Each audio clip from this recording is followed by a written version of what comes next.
जातोय आतमध्ये किचनमध्ये आणि जिथे आरोला त्यांनी बसवलंय ते पण मी बघणार. चला.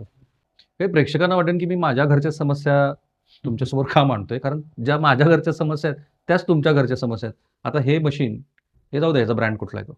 पण ह्या मशीनला बसून जवळपास एक 10-15 वर्ष झाली असतील. माझा मंथली खर्च मेम्ब्रेन काय खराब होणं, मेम्ब्रेनच ना? हो, आरो मेम्ब्रेन. हां, तर ते साधारणतः 3,500-4,000 कधी-कधी खर्च. वर्षाला खर्च येतो. आता इथे तुमचं इन्स्ट्रुमेंट कसं काम करतं? ह्याच्यामध्ये हे जगातलं पहिलं वॉटर कंडिशनर आहे की जे कोणीतरी आरोसाठी बनवलंय. ओके. त्याच्यामध्ये How does it work? त्यामध्ये ह्यामध्ये पण पुन्हा तेच आहे, इलेक्ट्रॉनिक आणि मॅग्नेटिक वेव्हज तयार होतात हां. त्याच्यामध्ये हां. आणि त्या ह्याच्यातनं ह्या पाईपावरून जातात. याचा सर्वात महत्त्वाचा भाग म्हणजे फिजिकल कॉन्टॅक्ट होत नाही. बघा हा पाईप ओवून घेतलाय. हा इन्स्टॉल करायला फक्त अर्धा मिनिटाचा वेळ लागतो. ओके. आणि यातनं पाणी गेलं. आता तुमच्या प्रे फिल्टरमध्ये स्केलिंग होणार नाही, तुमच्या सेडिमेंट फिल्टरमध्ये होणार नाही, आरोमध्ये होणार नाही, सोलर बॉलमध्ये होणार नाही. आणि आता एक आत्ताच लावलंय आपण. 1 तासामध्ये जर बघितलं ना तर या पाण्याची चव आता गोडसर होते. कारण जे कॅल्शियम मॅग्नेशियम आहेत ना ते निष्क्रिय झाल्यानंतर तुमच्या टेस्ट बर्डला पण इफेक्ट करतात.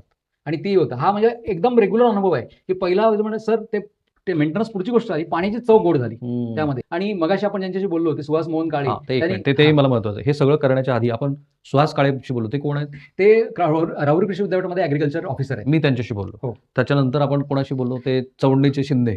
हां, सचिन शिंदे त्यांच्याशी बोललो जे त्यांनी 11-12 एकर मधली 1 एकर 100% शारपट जमीन रिकव्हर केली. आणि वॉज सो हॅपी. हो. सचिन शिंदे जो शेतकरी आहे, मी त्याला हाच प्रश्न विचारला. माझं पण 2 एकरचं क्षेत्र हे शारपड आहे.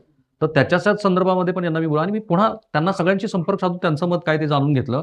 यांच्याकडचे 7,000 शेतकरी आहेत त्यांच्याशी तुम्ही बोलून घ्या. सो इथे एक अडॅप्टर आहे आणि हे तुमचं इन्स्ट्रुमेंट युनिट आहे. आता हे महागडं असणार? नाही, हे अजिबात महागडं नाहीये. हे जेमतेम सगळं पोस्टल चार्जेस वगैरे पकडून ₹1,800 पर्यंत पोहोच येतं.